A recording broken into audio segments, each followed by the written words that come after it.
Hello, I'm Ingrid, and I'm 27 years old. I was orphaned at a very young age because both my parents passed away in a car crash. They didn't have any family to look after me, so I was put into an orphanage. I was there for about 3 years before my parents adopted me. My adoptive parents turned out to be these billionaires, so I had a pretty rich and fulfilling life after that. They didn't want to make my adoption a big deal, so they kept it hushed up.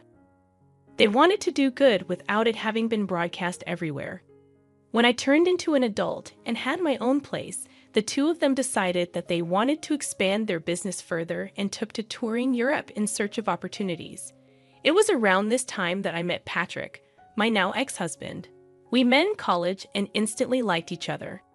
After a couple of conversations, Patrick, a very happy-go-lucky, caring man, made me like him a whole lot more. Our dates led to us becoming an official couple. We had the perfect relationship, although there was one problem. It was no secret that Patrick's family did not like me. The first time I met them, Patrick and I had just graduated college. He waited to introduce me to his parents until we were both well settled in our lives. By that, I mean that we were both working good jobs. Patrick had warned me that his parents tended to be a little judgmental when it came to their children's significant others, and he wanted me to make the best impression I could. I didn't mind, but meeting the parents was nerve-wracking for me. By the time Patrick introduced me to his parents, we had been dating for a good 4 years. In those 4 years, we also got engaged, so I guessed that, in itself, it was going to be a problem for his parents, considering they never even got to know me as his girlfriend. I remember freaking out about it with Patrick the day before we were supposed to meet his parents. "They're going to hate me, Patrick." "They won't, I promise you. Do you not think that they'll be shocked to find out that we're engaged?" "Well, yeah, but I don't think it will be that big of a deal." "Are you being serious right now?" "You were scared about introducing me to them because you know how judgy they are, and you think introducing me as your fiancé is not going to make them judge me even more." "Look, even if they do, will what they say really matter?" "It won't to me, but I don't know about you. You always seem so careful about them." "I promise you that it won't affect or matter to me at all, Ingrid." "All right, if you say so. But do you think maybe we should just not tell them we're engaged, and then, like a month or so later, we should tell them? Will that make you feel any better about this whole thing? Because I have no problem with either of the options. I think we should hide it just in case. I'll do anything to get on that good side. You have nothing to worry about. I'll be there with you no matter what. Thanks, sweetie." The only reason I had been freaking out so much was that whenever I suggested that Patrick tell his parents about me, he would make a whole fuss about them not going to approve of me. Now, at this point, I began to kind of understand why. You see, Patrick's family were pretty rich, and they loved to live lavishly.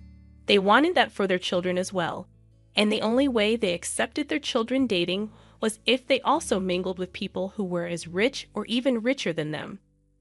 The way I was living back then was by no means rich according to their standards. I hadn't told Patrick about my family because I didn't see the point of it. Plus, by the time I figured out why he was so adamant about not letting me introduce myself to his parents, I felt like it was even more unnecessary for them to know just who my father was. I wanted them to like me for me and not for my money. I naively believed that they would like me that way, but oh boy was I wrong. We decided to meet Patrick's parents at a fine dining restaurant. At that time, Patrick held my hand as we walked in. I wore my engagement ring on my necklace because I wanted to keep it on me without actually drawing any attention to it. When we got to our table, his parents already looked upset. Patrick told me to expect that because they were big sticklers about time. When we had arrived exactly 2 minutes late, well, we were already off to a bad start. His parents gave me a once-over and twisted their faces into disgust. They proceeded to ignore me for a little while as they made conversation with Patrick. I will admit I felt really small in their eyes. The longer they ignored my presence, the stronger my urge grew to leave. I kept my head down for the most part until finally, Patrick drew his parents' attention towards me. "Mom, Dad, you can't just keep talking to me here. This is my wonderful girlfriend, Ingrid. Oh, hello. It's a pleasure to meet both of you. Hi, I wish I could say the same. Mom, what? I'm only speaking the truth. So, Ingrid, I heard you and Patrick met in college. Is that right? Yes, we did. We happened to share some classes together. Ah, and how did you manage to attend this college? From what I know, the tuition is pretty high, and it's a pretty hard place to get into. Dad, that is enough, Patrick. You will not speak to your father that way. He's asking a very valid question, Ingrid. Please answer him. Well, I got a full ride there. I'm super grateful I got to go there because not only did I get to learn a lot of things, but I also got to meet Patrick, which has been one of the best things that has happened to me. Of course, it's one of the best things that's happened to you.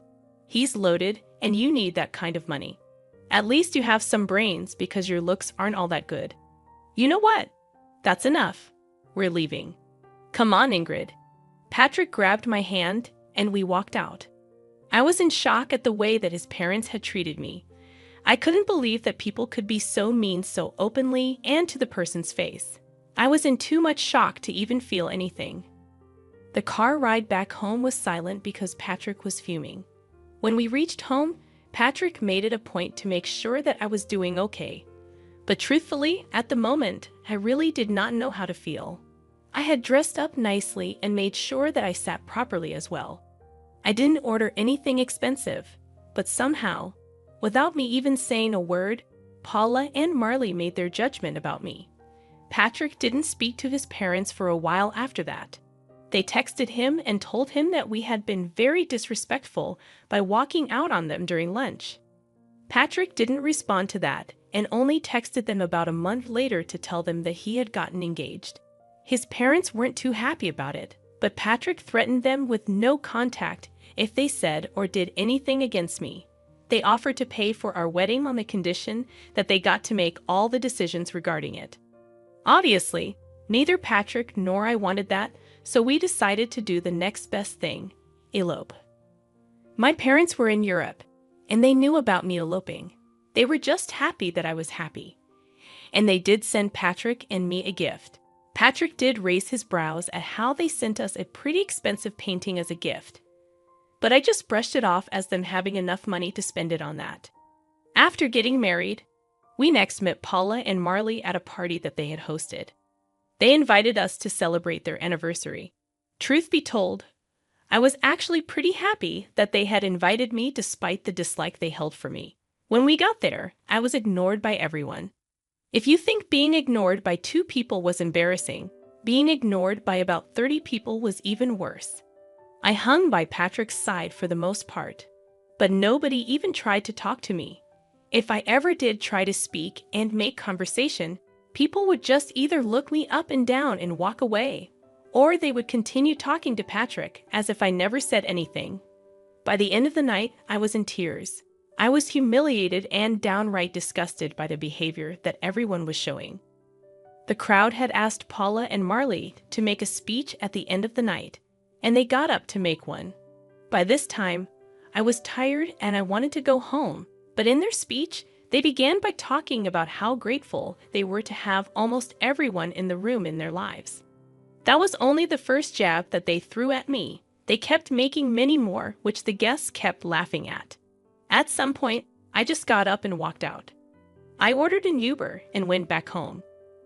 I cried the entire way back home and up until Patrick got back home. When he got back, he seemed upset and angry. Why did you walk out like that? Do you know how embarrassing that was for me? What? What are you talking about? Don't play dumb with me right now, Ingrid. I had to endure my parents yelling at me and a lot of the guests pitying me for being with you. Are you serious? What about how embarrassing it was for me? Oh, come on, Ingrid. You could deal with it for one night. It was my parents' anniversary, for God's sake. I was ignored by everyone, and your parents chose to make even more fun of me in their toast. How do you possibly expect me to be okay with something like that? I'm not saying what they did was right, but you could have just lived through it. I would have spoken to them about it after. What would that have done for me? I don't like being put in positions where I'm only being humiliated Everyone was laughing at me. You've never been in that position before, so it's easy for you to talk about this like it's no big deal. My parents expect an apology from you. I want one too. I'm afraid that I won't be doing that. I'll only do that if they give me one too. As for your apology, I see no reason for apologizing to you. You always stood up for me. I don't see why this is any different. This is very different because, unlike before, you humiliated my family in front of all our guests, and your parents humiliated me, your wife, in front of all their guests. Maybe my parents were right about you. You're impossible. With that, Patrick went to sleep in the guest bedroom. I couldn't understand why he had a sudden change of behavior. Was it really that bad for him after I walked out? He was always the first person to stand up for me, especially considering the fact that I was usually bored with whatever his parents had to say about me. For me to walk out should have been the biggest signifier of just how bad they made me feel. Yet Patrick didn't seem to care about that. Patrick didn't talk to me for the next week. I also got a lot of texts from his parents, calling me ungrateful and an embarrassment. I tried to talk to Patrick, but he refused to. Eventually, I decided to give in and apologize to both him and his parents. Even that felt humiliating, but I was willing to go through it because I loved Patrick, and I didn't want this to be the hill I died on. Things after that only got worse for me. Patrick's parents retired and spent a lot of their time hosting family dinners. They hosted it once a week, and Patrick was always invited. The first time they hosted it, Patrick brought me along with him to their house. As soon as I stepped in, the atmosphere in the room got awkward. Paula was busy getting ready, so she didn't see me immediately, but Marley and the rest of Patrick's siblings awkwardly glanced at me.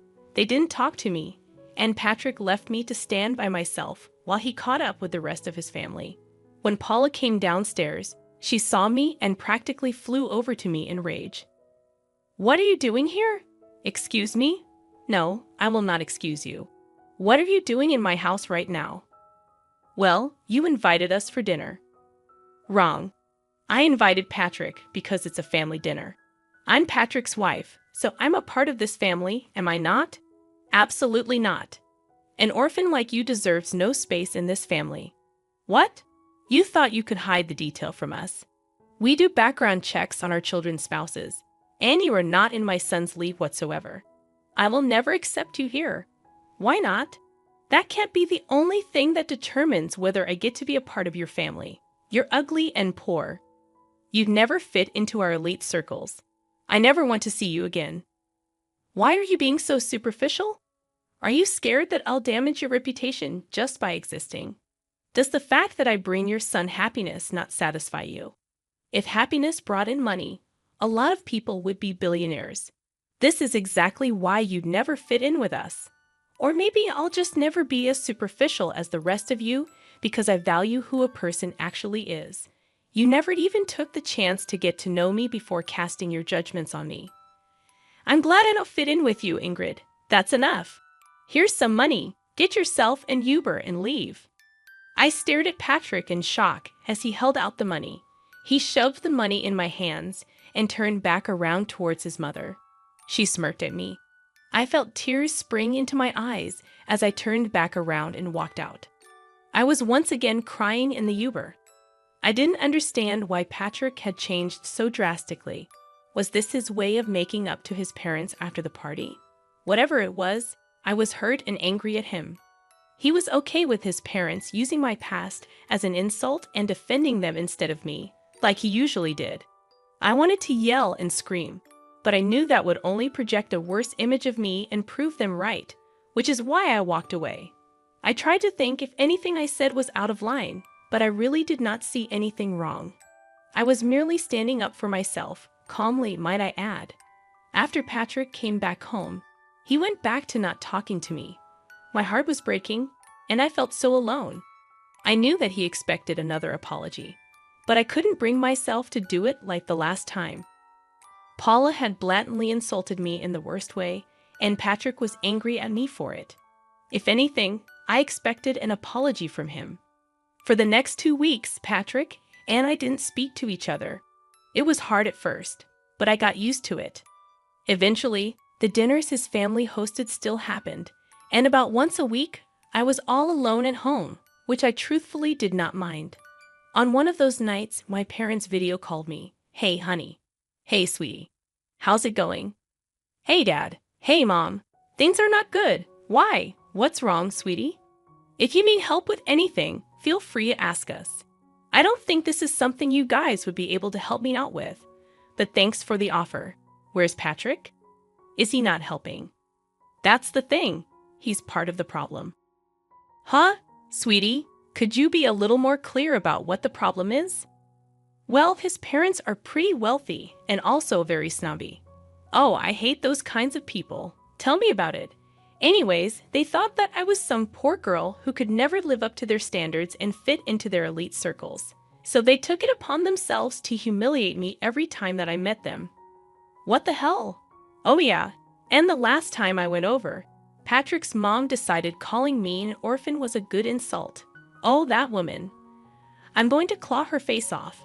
How dare she call my precious child an orphan? Do they not know about us?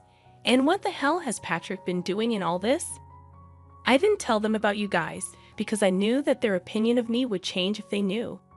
And I wanted them to like me for who I was and not for my wealth. As for Patrick, he's siding with them. He thinks that I was disrespectful when I stood up for myself. Honey, are you sure this is the man you want to be with? I love him a lot, but this is not how I want it to be. We haven't been speaking to each other for the last 2 weeks, and I'm surprisingly okay with that. All right, sweetie. I'll get you in touch with one of my friends over there. As for your worry about us not being able to help you out, I think we might actually be able to help you get a little sweet revenge. Huh? What do you mean? Your dad and I are coming there next week. We wanted to take you and Patrick on a vacation, but now we can just take you. More things for us to do together, I guess. Really? Oh my God! I'm so excited to finally get to see the two of you in person. Again, that was a real pick-me-up. Finally, I felt happy after so long. The three of us continued to talk for a little while after that. Dad elaborated on his plan to help me. After a little while, he asked me where these dinners of theirs were being held. And as far as I knew, they took turns hosting in their house and at restaurants. Conveniently, the week that my parents were coming, the dinner was going to happen in a restaurant. I needed to get information on where exactly this dinner was going to be held so I could provide my parents with the location. Thankfully, I had Patrick's email logged into my phone. And if there was one thing I knew about Paula and Marley, it was that they loved to email everyone everything. It wasn't that hard to get the location, and I gave it to my parents. At the same time, my mom's lawyer friend contacted me, and we got started on the process of filing for divorce. My parents landed in the States and decided to check into their hotel, where I met them. We had lunch together, and then the two of them sent me on my way for a spa day that they entirely paid for because they thought I deserved it while they got ready to get revenge on my in-laws. My parents walked into the restaurant that Patrick and his family were at. According to Dad, when they approached the table, Marley and Paula began to murmur among themselves as they recognized just who he was. Mom told me that this was how the conversation went. Hello? Oh my gosh, Mr. Burns. What brings you here? Oh wow, I just happened to see some familiar faces, and I figured that I could drop in and probably dine with you. Familiar faces? Who are you speaking about, Mr. Burns? Well, I see Patrick. Me? Well, hello. A pleasure to meet you. You, my daughter, has spoken a lot about you. But speaking of my daughter, where is she? Your daughter? I'm afraid you're mistaken. I don't think she's here, but she should be, right? I'm sorry, Mr. Burns, but we didn't even know that you had a daughter. Of course I do. And she's married to Patrick. What? I'm sorry, but I think you're mistaken. Yes, his wife's name is Ingrid, and she was an orphan. Yes, I do know that, and that is why we adopted her. Excuse me? You're her dad? Yes, and from what I see, she isn't here. She's been telling me that there has been some problems with her in-laws, but I see what the problem was. It was you. No, she was the one who hid this huge thing from us. If we knew, you would have treated her better. She didn't want you to treat her nicely because of her background. Oh well, she did ask me to hand this over to Patrick. My dad handed Patrick the divorce papers and walked out. After that, it only took a couple of phone calls for a lot of investors to pull away from Marley's business. They were quickly crashing, and nothing was more satisfying than watching them crumble down to the levels that they made fun of. I got a lot of texts from all Patrick's family, calling me a bunch of nasty names while some of them begged me to talk to my dad and reverse what he had done. Patrick thankfully signed the divorce papers without any hassle. My parents and I went on a long vacation after that. I had the time of my life, and I slowly began to heal. Yeah, it hurt that I had lost the love of my life, but I also learned just how important it is to stand up for myself. I'm forever grateful to my parents for everything they've done for me, and I can't wait to see what else life has to offer me.